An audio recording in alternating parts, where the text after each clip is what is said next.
Hi friends, welcome to CRISIL.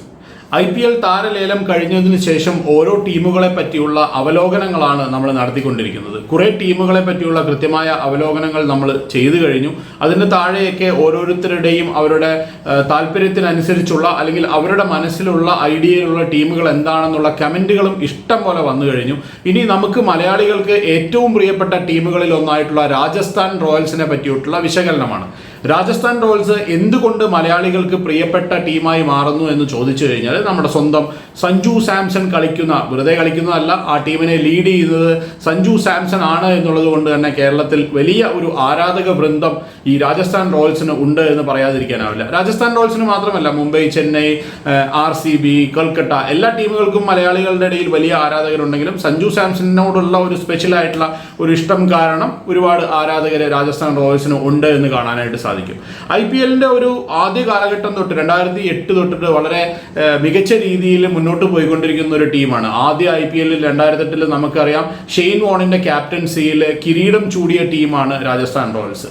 അതിനുശേഷം പല സന്ദർഭങ്ങളിൽ ഇപ്പോൾ കഴിഞ്ഞ ഒരു 3-4 കൊല്ലമായിട്ട് ഏറ്റവും നല്ല പ്രകടനം കാഴ്ചവെക്കാൻ പറ്റുന്ന ഒരു ടീം തന്നെയാണ് രാജസ്ഥാൻ റോയൽസ് എന്ന് നമുക്ക് കാണാനായിട്ട് സാധിക്കുകയും ചെയ്യും. എപ്പോഴും ഒരു പ്ലേ ഓഫിലേക്കൊക്കെ എത്തുകയും എന്നാൽ അതിനുശേഷം പലപ്പോഴും ഫൈനലിലും പ്ലേ ഓഫിലും ഒക്കെ അടിപതറുകയും ചെയ്യുന്ന ഒരു കാഴ്ചയും നമ്മൾ കാണാറുണ്ട്. അപ്പോൾ അതുകൊണ്ട് തന്നെ കഴിഞ്ഞ ഒരു 2-3 വർഷത്തെ ടീമിനെ നമ്മൾ നോക്കുകയാണെങ്കിൽ ഈ IPL ആ 2-3 വർഷത്തെ ഏറ്റവും ബെസ്റ്റ് ആയിട്ടുള്ള ഒരു ടീമിനെയാണ് അവർ നിലനിർത്തിയിരിക്കുന്നതെന്ന് നമുക്ക് കാണാനും സാധിക്കും.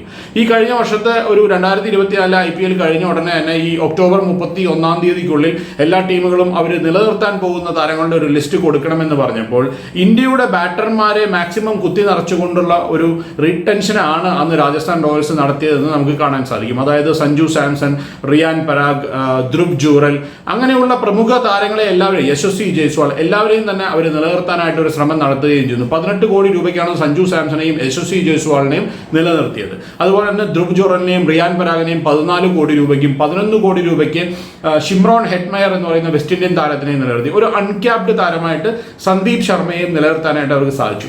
ഈ വർഷം രാജസ്ഥാൻ റോയൽസിന്റെ ഏറ്റവും വലിയ പ്രത്യേകത എന്ന് പറയുന്നത് ഇന്ത്യയുടെ T20 ലോകകപ്പ് കോച്ചായിരുന്ന രാഹുൽ ദ്രാവിഡ് അവരുടെ ടീമിലേക്ക് ഹെഡ് കോച്ചായിട്ട് മടങ്ങി വന്നിരിക്കുന്നു എന്നുള്ളതാണ്. അദ്ദേഹത്തിന് മുമ്പ് കോച്ചായിട്ടും മെന്ററായിട്ടും ഒക്കെ ഈ രാജസ്ഥാൻ റോയൽസിന്റെ ടീമിന്റെ കൂടെ ഉണ്ടായിരുന്നു എന്നുള്ളതാണ്. കുമാർ സംഗകാരിയായിരുന്നു അവരുടെ ടീമിനെ നോക്കിയിരുന്നത്. അദ്ദേഹം അതിന്റെ ഒരു ഒരു ക്രിക്കറ്റ് ഓപ്പറേഷൻസിന്റെ ഹെഡായി മാറുകയും രാഹുൽ ദ്രാവിഡ് കോച്ചായി വരികയും ചെയ്തിരിക്കുകയാണ്. കഴിഞ്ഞ വർഷത്തെ ടീമിലുണ്ടായിരുന്നത് എന്ന് പറഞ്ഞാൽ ഞാൻ പറഞ്ഞു, എക്സലന്റ് ആയിട്ടുള്ള ഒരു കോമ്പിനേഷൻ ആയിരുന്നു. ആ കോമ്പിനേഷനെ ഉടച്ചു വാർക്കേണ്ട ഒരു ഗതികേടിലേക്ക് രാജസ്ഥാൻ റോയൽസ് പോയി എന്ന് പറയാനാണ് ഞാൻ ആഗ്രഹിക്കുന്നത്. കാരണം എന്ന് വെച്ചാൽ പല പ്രമുഖ താരങ്ങളെയും റീറ്റെയിൻ ചെയ്യാൻ സാധിച്ചില്ല. കാരണം 6 താരങ്ങളെ മാത്രമാണ് ഈ വർഷം റീറ്റെയിൻ ചെയ്യാനായിട്ട് BCCI അനുമതി കൊടുത്തിരുന്നത്. അതുകൊണ്ട് തന്നെ അവരുടെ പ്രമുഖ താരങ്ങളിൽപ്പെട്ട ഇപ്പം ഞാൻ ഈ പറഞ്ഞ താരങ്ങളല്ലാതെ റീറ്റെയിൻ ചെയ്ത താരങ്ങളല്ലാതെ നമ്മൾ നോക്കിക്കഴിഞ്ഞാൽ അവർക്ക് ട്രെന്റ് ബോൾട്ടിനെ നിലനിർത്താനായില്ല, ജോസ് ബട്ട്ലറിനെ നിലനിർത്താൻ സാധിച്ചിട്ടില്ല. അതുപോലെ തന്നെ 2 നല്ല സ്പിന്നർമാരായിട്ടുള്ള യുസി ചഹലിനെയും രവിചന്ദ്രൻ അശ്വിനെയും നിലനിർത്താനായിട്ട് സാധിച്ചിട്ടില്ല. അപ്പോൾ ഈ നിലനിർത്തിയ താരങ്ങളും ഇവരും കൂടെ ഉണ്ടായിരുന്നെങ്കിലുള്ള ഒരു ഡെഡ്ലി ആയിട്ടുള്ള ഒരു കോമ്പിനേഷൻ ആയി. പക്ഷേ അൺഫോർച്ചുനേറ്റ്ലി അങ്ങനെയാണ് IPL എന്ന് പറയുന്നത്. നമുക്ക് എല്ലാ താരങ്ങളെയും നമ്മുടെ ടീമിൽ ഒരുമിച്ച് നിലനിർത്താനായിട്ട് സാധിക്കില്ല എന്നുള്ളതാണല്ലോ. അറ്റ്ലീസ്റ്റ് ഒരു 3 വർഷം കൂടുമ്പോഴെങ്കിലും ഈ മെഗാ ഓപ്ഷൻ നടക്കുന്ന സമയത്ത് ഇവരെല്ലാവരെയും റിലീസ് ചെയ്യണം എന്നുള്ളതാണ്. ഇനി രാജസ്ഥാൻ റോയൽസിന്റെ ഒരു ഗ്രൗണ്ടിലേക്ക് നമ്മൾ വരികയാണെങ്കിൽ, അത് നമുക്കറിയാം ജയ്പൂരിലെ സവായ് മാൻസിംഗ് സ്റ്റേഡിയത്തിലാണ് അവരുടെ ഹോം ഗ്രൗണ്ട് ആയിട്ട് അറിയപ്പെടുന്നത്. അതൊരു വലിയ ഗ്രൗണ്ടാണ്. സാധാരണ മറ്റുള്ള ഇപ്പോൾ മുംബൈയിലെയോ അല്ലെങ്കിൽ ബാംഗ്ലൂരിലേക്ക് ഗ്രൗണ്ടിനെ വെച്ച് നോക്കുമ്പോൾ കുറച്ചൊരു വലിയ ഗ്രൗണ്ടാണ് സവായ് മാൻസിംഗ് സ്റ്റേഡിയത്തിലെന്ന് കാണാൻ സാധിക്കും. പക്ഷേ അപ്പോഴും ബാറ്റിങ്ങിന് വളരെ അനുകൂലമായിട്ടുള്ള ഒരു പിച്ചാണ് എപ്പോഴും സവായ് മാൻസിംഗ് സ്റ്റേഡിയത്തിൽ ഒരുക്കാറുള്ളത് എന്നുള്ളതാണ്. ഒരുപാട് റൺ ഒഴുകുന്ന അല്ലെങ്കിൽ നല്ല രീതിയിൽ ബാറ്റ് ചെയ്യാൻ പറ്റുന്ന ഒരു വിക്കറ്റാണ്. ഒരു ആവറേജ് സ്കോർ എന്നൊക്കെ പറയുന്ന ഒരു 160-170 ആണ് അവിടെ വരുന്നതെന്ന് നമുക്ക് പലപ്പോഴും കാണാൻ സാധിക്കാറുണ്ട്. അപ്പോൾ അതുകൊണ്ട് തന്നെ പലപ്പോഴും ഒരു ബാറ്റിങ്ങിന് കൂടുതൽ ഇമ്പോർട്ടൻസ് കൊടുത്തുകൊണ്ട്, പക്ഷെ അപ്പോഴും ഈ സ്പിൻ ബോളിങ്ങിന് നല്ല രീതിയിൽ സ്പിൻ ബോളേഴ്സിനെ വെച്ചുകൊണ്ടുള്ള ഒരു ടീമിനെയാണ് രാജസ്ഥാൻ എപ്പോഴും സെറ്റ് ചെയ്യാറുള്ളത്. ഇപ്പോൾ കഴിഞ്ഞ വർഷം ഞാൻ പറഞ്ഞു അവരുടെ ടീമിൽ രവിചന്ദ്രൻ അശ്വിനും അതുപോലെ തന്നെ യുസി ചഹലും ഉണ്ടായിരുന്നു എന്നുള്ളതാണ്. ഇനി അത് കഴിഞ്ഞ് ഇവരെല്ലാവരും റിലീസ് ചെയ്ത് കഴിഞ്ഞപ്പോൾ അവരിപ്പോൾ ഒരു പുതിയ ടീമിനെ സെറ്റ് ചെയ്തിരിക്കുകയാണ്. അപ്പോൾ ആ പുതിയ ടീമിലേക്ക് നമ്മൾ വരികയാണെങ്കിൽ അതിൽ കൊണ്ടുവന്നിരിക്കുന്ന താരങ്ങൾ നമ്മൾ ആദ്യം തൊട്ട് പരിശോധിക്കുകയാണെങ്കിൽ അവരുടെ ഓപ്പണിങ്ങിൽ അവർ കഴിഞ്ഞ വർഷത്തെ 2 രണ്ട് താരങ്ങളെ തന്നെ നിലനിർത്തിയിട്ടുണ്ട്. ഒന്ന് യശസ്വി ജയ്സ്വാൾ, നല്ല മികച്ച ഫോമിലാണ്. ഇപ്പോൾ പെർത്തിൽ അദ്ദേഹം ഒരു സെഞ്ചുറിയൊക്കെ നേടി നിൽക്കുകയാണ്. ഒപ്പം തന്നെ സഞ്ജു സാംസൺ മറ്റൊരു മികച്ച പെർഫോമറാണ്. ഇപ്പോൾ അടുപ്പിച്ച് 3 T20 സെഞ്ചുറികളാണ് അദ്ദേഹം ഇന്ത്യക്ക് വേണ്ടി നേടിയിരിക്കുന്നത്. അപ്പോൾ അതുകൊണ്ട് തന്നെ അദ്ദേഹവും വളരെ മികച്ച ഫോമിലാണ്. അപ്പോൾ ക്യാപ്റ്റനും അതുപോലെ തന്നെ ഭാവി താരവും രണ്ടുപേരും അവരുടെ ഒരു സ്ഫോടനാത്മകമായ തുടക്കം നൽകാൻ സാധ്യതയുള്ള താരങ്ങളാണ് എന്നുള്ളതാണ്. ഇനി 1 ഡൗൺ പൊസിഷനിലേക്ക് അവർ നിതീഷ് റാണയെ ആയിരിക്കും പരീക്ഷിക്കാൻ പോകുന്നതെന്ന് ഞാൻ വിശ്വസിക്കുന്നു. കാരണം നിതീഷ് റാണയെ അവർ കൊണ്ടുവന്നിരിക്കുന്നത് ആ ഒരു പൊസിഷന് വേണ്ടി തന്നെ ആയിരിക്കണം. ഇനി 2 ഡൗൺ പൊസിഷനിൽ നമുക്ക് റിയാൻ പരാഗ് ഉണ്ട്. 3 ഡൗൺ പൊസിഷനിലേക്ക് വരുവാണെങ്കിൽ ധ്രുവ് ജുറൽ ഉണ്ട്. 4 ഡൗൺ പൊസിഷനിലേക്ക് വരുവാണെങ്കിൽ ഷിംറോൺ ഹെറ്റ്മെയർ ഉണ്ട്. അങ്ങനെ നല്ല ഒരു ബാറ്റിംഗ് നിര അവർക്ക് ഉണ്ടെന്ന് നമുക്ക് കാണാൻ സാധിക്കും. നല്ല ഒരു എക്സലന്റ് ആയിട്ടുള്ള ഒരു ബാറ്റിംഗ് നിരയാണ് അവരുടേതെന്ന് കാണാനായിട്ട് സാധിക്കും. ആ ഒരു മിഡിൽ ഓർഡറിലും ടോപ്പ് ഓർഡറിലും ഒക്കെ എക്സലന്റ് ആയിട്ട് പെർഫോം ചെയ്യാൻ പറ്റുന്ന നല്ല താരങ്ങളെ അവർ നിലനിർത്തിയിട്ടുണ്ട് എന്നുള്ളതാണ്.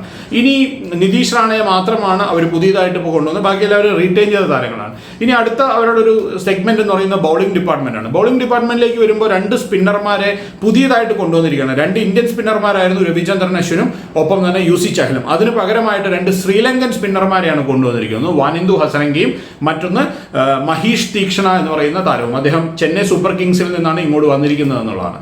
അപ്പോൾ ഒരു ലെഗ് സ്പിന്നറും ഒരു ഓഫ് സ്പിന്നറുമാണ് ഇപ്പോൾ ടീമിൽ വന്നിരിക്കുന്ന പ്രധാനപ്പെട്ട താരങ്ങൾ എന്ന് പറയുന്നത്. ഇനി ഫാസ്റ്റ് ബോളിംഗ് ഡിപ്പാർട്ട്മെന്റിലേക്ക് വരുമ്പോൾ അവിടെ ഏറ്റവും പ്രധാനപ്പെട്ട ഒരു താരമുണ്ടായിരുന്നത് ട്രെന്റ് ബോൾട്ടാണ്. പക്ഷേ ട്രെന്റ് ബോൾട്ടിനെ ഈ വർഷം മുംബൈ ലേലത്തിൽ വിളിച്ചെടുത്തിരിക്കുകയാണ്. അതുകൊണ്ട് തന്നെ അതേ ക്വാളിറ്റിയിലുള്ള ഒരു ഫാസ്റ്റ് ബോളറിന് പോവേണ്ടതായിട്ട് വന്നതുകൊണ്ട് തന്നെ ജോഫ്ര ആർച്ചറിനെ തിരിച്ചു കൊണ്ടുവരാനായിട്ട് അവർക്ക് കഴിഞ്ഞിരിക്കുകയാണ്. മുംബൈയുടെ താരമായിരുന്നു അദ്ദേഹം, ഇഞ്ചുറി ആയിരുന്നു. അത് കാരണം തന്നെ അവിടെ നിന്ന് ആദ്യം രാജസ്ഥാന് വേണ്ടിയാണ് അദ്ദേഹം കളിച്ചിരുന്നത്. അപ്പോൾ രാജസ്ഥാന്റെ ടീമിലേക്ക് ഒരു തിരിച്ചുവരവ് അദ്ദേഹം നടത്തിയിരിക്കുകയാണ് ജോഫ്ര ആർച്ചർ എന്നുള്ളതാണ്. പിന്നെ 2 ഫാസ്റ്റ് ബോളർമാർ എന്ന് പറയുന്നത് സന്ദീപ് ശർമ്മയെ അവർ റീറ്റെയിൻ ചെയ്തു, അൺക്യാപ്ഡ് താരമായിട്ട് റീറ്റെയിൻ ചെയ്തിരുന്നു. മറ്റൊരാൾ എന്ന് പറയുന്നത് മുംബൈയിൽ നിന്നുള്ള ഫാസ്റ്റ് ബോളറായിട്ടുള്ള തുഷാർ ദേശ്പാണ്ഡെയാണ്. തുഷാർ ദേശ്പാണ്ഡെ കഴിഞ്ഞ വർഷം ചെന്നൈ സൂപ്പർ കിങ്സിന് വേണ്ടിയാണ് കളിച്ചിരുന്നത്. അദ്ദേഹത്തിനെ ആ ഒരു ടീമിലേക്ക് കൊണ്ടുവരികയും ചെയ്തിട്ടുണ്ട്. അപ്പോൾ ഇതാണ് പ്രധാനപ്പെട്ട ഒരു താരങ്ങളുടെ നിര എന്ന് പറയുന്നത്. ഇനി ഇതിൽ നമ്മൾ നോക്കുകയാണെങ്കിൽ ഇവരുടെ ഒരു ഡെപ്ത് നോക്കുകയാണെങ്കിൽ, ഇവരുടെ ഒരു അഡ്വാൻറ്റേജ് നോക്കുകയാണെങ്കിൽ ഈ ലെഫ്റ്റ് റൈറ്റ് കോമ്പിനേഷൻ നല്ലതെന്ന് കാണാൻ സാധിക്കും. അതായത് ആദ്യം തന്നെ നമ്മൾ നോക്കിയാൽ സഞ്ജു സാംസണും യശസ്വി ജയ്സ്വാൾ ലെഫ്റ്റ് ഹാൻഡറും സഞ്ജു സാംസൺ റൈറ്റ് ഹാൻഡറുമാണ്. പിന്നെ 1 ഡൗണിൽ നിതീഷ് റാണയാണെങ്കിൽ അദ്ദേഹം എഗെയിൻ ഒരു ലെഫ്റ്റ് ഹാൻഡറാണ്. പിന്നീട് അത് കഴിഞ്ഞ് ധ്രുവ് ജുറൽ ആണെങ്കിൽ റൈറ്റ് ഹാൻഡറാണ്. പിന്നെ അതിനുശേഷം വരുന്നത് റിയാൻ പരാഗ് ആണെങ്കിലും റൈറ്റ് ഹാൻഡറാണ്. പിന്നെ ഷിംറോൺ ഹെറ്റ്മെയർ വരുമ്പോൾ വീണ്ടും ഒരു ലെഫ്റ്റ് ഹാൻഡർ കോമ്പിനേഷൻ. അപ്പോൾ അത് നല്ല രീതിയിൽ അവർ ഒരു നല്ല ലെഫ്റ്റ് റൈറ്റ് കോമ്പിനേഷൻ അവർ കൊണ്ടുവന്നിട്ടുണ്ടെന്നുള്ളത് ഇമ്പോർട്ടൻ്റ് ആയിട്ടുള്ള ഒരു കാര്യമാണ്. പിന്നെ നമ്മൾ ബാക്കിലേക്ക് വരുമ്പോൾ ബോളിംഗ് ഡിപ്പാർട്ട്മെന്റിലേക്ക് വരുമ്പോൾ ജോഫ്ര ആർച്ചറിന്റെ പ്രകടനം എന്ന് പറയുന്നത് ഒരു സൂപ്പർ പ്രകടനമാണ്. കാരണം ഈ T20 ക്രിക്കറ്റിൽ അല്ലെങ്കിൽ ഈ വൈറ്റ് ബോൾ ക്രിക്കറ്റിൽ നല്ല രീതിയിൽ ബൗൺസറുകളും സ്ലോവറുകളും യോർക്കറുകളും ഒക്കെ എറിയാൻ സാധിക്കുന്ന ഒരു താരമാണ് ജോഫ്ര ആർച്ചർ എന്നുള്ളത് പ്രധാനപ്പെട്ട ഒരു കാര്യം തന്നെയാണ്. പിന്നെ സന്ദീപ് ശർമ്മ കഴിഞ്ഞ വർഷം അവർക്ക് വേണ്ടി നല്ല പ്രകടനങ്ങൾ കാഴ്ചവെച്ചത് നമ്മൾ കണ്ടാണ്. എക്സലന്റ് ആയിട്ടുള്ള ബൗളിംഗ് പ്രകടനമായിരുന്നു. അതുകൊണ്ടാണ് അദ്ദേഹത്തിന് ഈ 4 കോടി രൂപ എന്ന് പറയുന്ന ഒരു ബ്രാക്കറ്റിൽ അൺക്യാപ്ഡ് താരത്തിന്റെ ഒരു ലിസ്റ്റിൽ അവർ റീറ്റെയിൻ ചെയ്തെന്നുള്ളതാണ്. പിന്നെ അതുപോലെ തന്നെ കഴിഞ്ഞ വർഷം ചെന്നൈ സൂപ്പർ കിങ്സിന് വേണ്ടി നല്ലൊരു പ്രകടനം കാഴ്ചവെച്ച താരമാണ് തുഷാർ ദേശ്പാണ്ഡെ. അദ്ദേഹത്തിന് വേണ്ടി കൊണ്ടുവന്നപ്പോൾ ആ bowling department, especially fast bowling ഡിപ്പാർട്ട്മെന്റിൽ നല്ല രീതിയിൽ ചെയ്യാനായിട്ട് അവർക്ക് സാധിക്കുമെന്നുള്ളതാണ് എൻ്റെ പ്രതീക്ഷ എന്ന് പറയുന്നത്. മറ്റൊരു കാര്യം എന്ന് പറയുന്നത് പ്രധാനപ്പെട്ട സ്പിന്നർമാരെ പറ്റിയിട്ടാണ്. ഇന്ത്യയുടെ 2 സ്പിന്നർമാരെ പറ്റിയിട്ട് അതേ ക്വാളിറ്റിയിലുള്ള തന്നെ 2 ഫോറിൻ സ്പിന്നർമാർ. വാനിന്ദു ഹസരംഗ എന്ന് പറയുന്ന ഒരു ടോപ്പ് ക്ലാസ് സ്പിന്നറാണ്. ഒരു ആക്ഷേപവും നമുക്ക് പറയാനില്ല. കാര്യം എന്താണെന്ന് വെച്ച് കഴിഞ്ഞാൽ ഇന്റർനാഷണൽ ക്രിക്കറ്റിൽ T20 ശ്രീലങ്കയ്ക്ക് വേണ്ടിയിട്ട് എക്സലന്റ് ആയിട്ടുള്ള പ്രകടനങ്ങൾ കാഴ്ചവെക്കുന്ന ഒരു താരമാണ് വാനിന്ദു ഹസരംഗ. അതുപോലെ തന്നെ ഈ മഹീഷ തീക്ഷണ എന്ന് പറയുന്ന ബോളർ, അദ്ദേഹം ഈ പവർ പ്ലേയിൽ നന്നായിട്ട് ബോൾ ചെയ്യാൻ പറ്റുന്ന ഒരു ബോളറാണ്. പവർ പ്ലേയിൽ ഈ 6 ഓവറിനുള്ളിൽ ബോൾ ചെയ്യുകയാണെങ്കിൽ എക്സലന്റ് ആയിട്ടുള്ള പെർഫോമൻസ് അദ്ദേഹത്തിന്റെ ഭാഗത്തുനിന്ന് ഉണ്ടാവാറുണ്ട്. ഈ കരീബിയൻ പ്രീമിയർ ലീഗ് ഉണ്ട്. ഈ കരീബിയൻ പ്രീമിയർ ലീഗിൽ ഈ ബാർബഡോസ് റോയൽസ് എന്ന് പറയുന്ന അത് രാജസ്ഥാൻ റോയൽസിന്റെ തന്നെ ടീമാണ്. മനോജ് ബെദാലെ എന്ന് പറയുന്ന ആളാണ് ഇതിന്റെ ഓണർ എന്ന് പറയുന്നത്. അദ്ദേഹത്തിന്റെ തന്നെ ടീമാണ് ഈ ബാർബഡോസ് റോയൽസ് എന്ന് പറയുന്നത്. അതിൽ കളിക്കുന്നുണ്ട് ഈ മഹീഷ് തീക്ഷണ. അതുകൊണ്ടായിരിക്കണം അദ്ദേഹത്തിന്റെ അവിടുത്തെ പെർഫോമൻസ് ഒക്കെ കൊണ്ടായിരിക്കണം ഈ ഓപ്ഷനിൽ അദ്ദേഹത്തിനെ ഈ രാജസ്ഥാൻ റോയൽസ് വിളിച്ചെടുക്കാനുള്ള ഒരു കാരണം എന്നാണ് ഞാൻ വിശ്വസിക്കുന്നത്. നല്ല ഒരു എക്സലന്റ് ആയിട്ടുള്ള ബാറ്റിംഗ് ബോളിംഗ് കോമ്പിനേഷൻ എല്ലാം കൊണ്ടുവരാനായിട്ട് അവർക്ക് സാധിച്ചിട്ടുണ്ട്. പക്ഷേ അവരുടെ ഒരു വീക്ക്നെസ്സിലേക്ക് നമ്മൾ പോവുകയാണെങ്കിൽ, ഇത്രയും നമ്മൾ പറഞ്ഞല്ല അവരുടെ സ്ട്രെങ്ത് ആണ്, ഇനി അവരുടെ ഒരു വീക്ക്നെസ്സിലേക്ക് നമ്മൾ പോവുകയാണെങ്കിൽ ഈ നിതീഷ് റാണയുടെ പെർഫോമൻസ് ഒരു ക്രൂഷ്യൽ ആയിരിക്കും. അതുപോലെ തന്നെ ധ്രുവ് ജുറലിന്റെ ഈ 2 ബാറ്റർമാർ എങ്ങനെ പെർഫോം ചെയ്യുന്നു. കാരണം ആദ്യ 2 പേര് എന്ന് പറയുന്നത് ടോപ്പ് ക്ലാസ് ആണെന്ന് നമുക്കറിയാം. പിന്നെ അത് കഴിഞ്ഞ് വരുമ്പോൾ ഈ റിയാൻ പരാഗ് കഴിഞ്ഞ വർഷം നന്നായിട്ട് പെർഫോം ചെയ്തിരുന്നു. Shimron Hetmyer after all definite ആയിട്ട് ഒരു നല്ല ഫിനിഷറാണ്.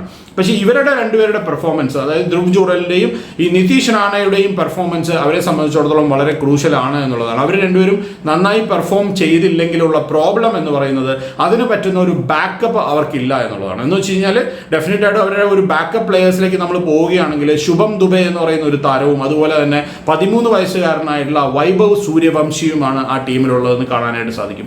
ശുഭം ദുബെ ഒരു അറ്റാക്കിംഗ് ക്രിക്കറ്ററാണ്. വൈഭവ് സൂര്യവംശി വെറും 13 വയസ്സ് ഉള്ള ഒരു താരമാണെന്നാണ് പറയുന്നത്. അദ്ദേഹത്തിനെ പറ്റി പറയുകയാണെങ്കിൽ അദ്ദേഹം ബീഹാറിൽ നിന്നുള്ള താരമാണ്. അദ്ദേഹം ഇപ്പോൾ ഈ അണ്ടർ-19 ഇന്ത്യക്ക് വേണ്ടി കളിച്ചിരുന്നു. ഓസ്ട്രേലിയയുമായിട്ടുള്ള ഒരു മത്സരത്തിലുള്ള ഒരു എക്സ്ട്രാ ഓർഡിനറി ആയിട്ടുള്ള ഒരു സെഞ്ചുറി അത് കണ്ടിട്ടായിരിക്കണം അദ്ദേഹത്തിനെ അവർ ടീമിലേക്ക് എടുത്തത്. 1,10,00,000 രൂപയ്ക്കാണ് പോയത്. അപ്പോൾ അദ്ദേഹത്തിന്റെ പല ടീമുകളും അദ്ദേഹത്തിന് ആ സമയത്ത് നോട്ടമിട്ടിരുന്നു. ഇന്ത്യയുടെ ഒരു ഫ്യൂച്ചർ താരമായി അദ്ദേഹം മാറുമെന്നാണ് പ്രതീക്ഷിക്കുന്നത്. കാരണം 13 വയസ്സും 200 സംതിങ് ഡേയ്സുമാണ് പ്രായം എന്ന് പറയുന്നത്. അപ്പോൾ ആ ഒരു പ്രായത്തിൽ IPL പോലെയുള്ള ഒരു മഹാമേളയിലേക്ക് തിരഞ്ഞെടുക്കപ്പെടുക എന്ന് പറയുന്നത് തന്നെ വലിയൊരു കാര്യം തന്നെയാണ്. അത് പറയാതിരിക്കാനാവില്ല. ഏതായാലും അദ്ദേഹത്തിനെയോ അല്ലെങ്കിൽ ശുഭം ദുബെ ഇവരാരെങ്കിലും ഒക്കെ ആയിരിക്കും ഈ ബാക്കപ്പായിട്ട് യൂസ് ചെയ്യാനായിട്ട് അവർക്ക് സാധിക്കും. കാരണം ബാക്കപ്പ് അത്രയേ ഉള്ളൂ അവരുടെ കയ്യിൽ എന്നുള്ളതാണ്. ഇനി നമ്മൾ അത് കഴിഞ്ഞിട്ട് ഈ 6 ബാറ്റർമാരെ കഴിഞ്ഞ് പിന്നെ അവരുടെ ബൗളിംഗ് ഡിപ്പാർട്ട്മെന്റിലേക്ക് വരുന്ന സമയത്ത് ഈ ജോഫ്ര ആർച്ചർ എപ്പോഴും ഒരു ഇഞ്ചുറി പ്രോൺ ആണ്. കഴിഞ്ഞ കുറേ വർഷങ്ങളായിട്ട് തന്നെ അദ്ദേഹത്തിന് നന്നായിട്ട് കളിക്കാനായിട്ട് സാധിച്ചിട്ടില്ല.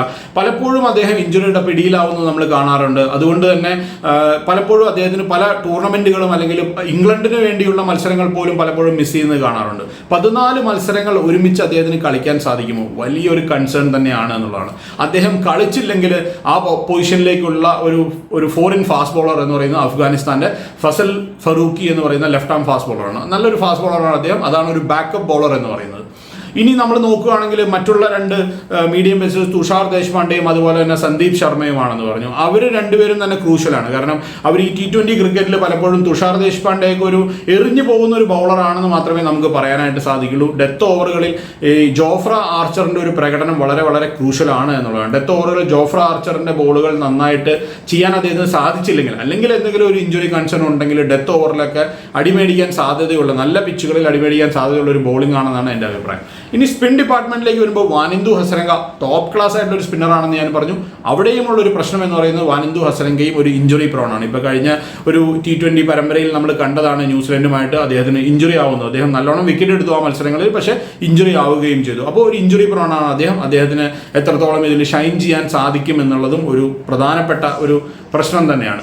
അപ്പോൾ ഇങ്ങനെ ഈ ഇഞ്ചുറി കൺസേൺ ആണ് അവർ ഏറ്റവും കൂടുതൽ. ഞാൻ ആദ്യം ഇപ്പോൾ ഇതിനു മുമ്പ് 2 ദിവസം മുമ്പ് നമ്മൾ സംസാരിച്ച മുംബൈ ഇന്ത്യൻസ് ടീമിനെ പറ്റി പറഞ്ഞതുപോലെ തന്നെ ബാക്കപ്പ് പ്ലേയേഴ്സിന്റെ ഒരു കുറവ്. ബാക്കപ്പ് പ്ലേയേഴ്സ് എന്ന് പറഞ്ഞാൽ ഈ ടോപ്പ് 11 നമ്മൾ നോക്കിക്കഴിഞ്ഞാൽ അതൊരു നല്ല ടോപ്പ് ആയിട്ടുള്ള ഒരു ടീം തന്നെയാണെന്ന് കാണാൻ സാധിക്കും. എക്സലന്റ് ആയിട്ട് മുംബൈയുടെ ടീം അങ്ങനെ തന്നെയാണല്ലോ, എക്സലന്റ് ആയിട്ടുള്ള ഒരു ടീമാണ്. പക്ഷേ ബാക്കപ്പ് പ്ലേയേഴ്സ് ആർക്കെങ്കിലുമൊക്കെ എന്തെങ്കിലുമൊക്കെ പറ്റി കഴിഞ്ഞ് കഴിഞ്ഞാൽ പിന്നെ ടീമിലേക്ക് വരുന്ന ആളുകളെ സംബന്ധിച്ചിടത്തോളം അവർക്ക് എത്രത്തോളം പെർഫോം ചെയ്യാൻ പറ്റും എന്നുള്ളതാണ് ഇതിൻ്റെ ഏറ്റവും വലിയ ഈ രാജസ്ഥാൻ റോയൽസ് ഈ വർഷം നേരിടാൻ പോകുന്ന ഏറ്റവും വലിയ ഒരു ഇഷ്യൂ എന്ന് പറയുന്നത്. ഏതായാലും അങ്ങനെയൊന്നും ഉണ്ടാവാതിരിക്കട്ടെ. സഞ്ജു സാംസന്റെ ക്യാപ്റ്റൻസിയിൽ കഴിഞ്ഞ കുറച്ച് വർഷങ്ങളായിട്ട് നല്ല ഒരു പ്രകടനമാണ് രാജസ്ഥാൻ റോയൽസ് കാഴ്ചവെച്ച് കൊണ്ടിരിക്കുന്നത്. കപ്പ് നേടാനായിട്ട് മാത്രം അവർക്ക് സാധിച്ചിട്ടില്ല എന്നുള്ളതാണ്. ഫൈനൽ വരെ എത്താനൊക്കെ അവർക്ക് സാധിച്ചിട്ടുണ്ട്. ഈ വർഷം 2025 അതായത് അടുത്ത വരുന്ന IPL Sanju Samson IPL cup ഉയർത്തുന്നത് കാണാനായിട്ട് ഒരുപാട് മലയാളികൾ കാത്തിരിക്കുന്നുണ്ട് എന്നുള്ളതാണ്. സഞ്ജുവിന് ആരാധകരുള്ളത് കേരളത്തിൽ മാത്രമല്ല, ഇന്ത്യയിൽ മാത്രമല്ല, ലോകത്തെല്ലായിടത്തും ഉണ്ട്. കാരണം സഞ്ജു ഇന്ത്യൻ ടീമിന്റെ ഭാഗമായിട്ട് പല രാജ്യങ്ങളിലും കളിക്കാൻ പോകുമ്പോൾ നമ്മൾ കാണാറുള്ളതാണ് മലയാളികളുടെ ഒരു ആവേശം എന്ന് പറയുന്നത്. അപ്പോൾ വരുന്ന വർഷത്തിൽ കപ്പ് ഉയർത്താനായിട്ട് സഞ്ജു സാംസണും രാജസ്ഥാൻ റോയൽസിനും സാധിക്കട്ടെ എന്ന് ആശംസിച്ചുകൊണ്ട് നിർത്തുകയാണ്. മറ്റൊരു ടീമിന്റെ വിശേഷങ്ങളും മറ്റൊരു വീഡിയോവുമായിട്ട് നമുക്ക് വീണ്ടും കാണാം. ബൈ.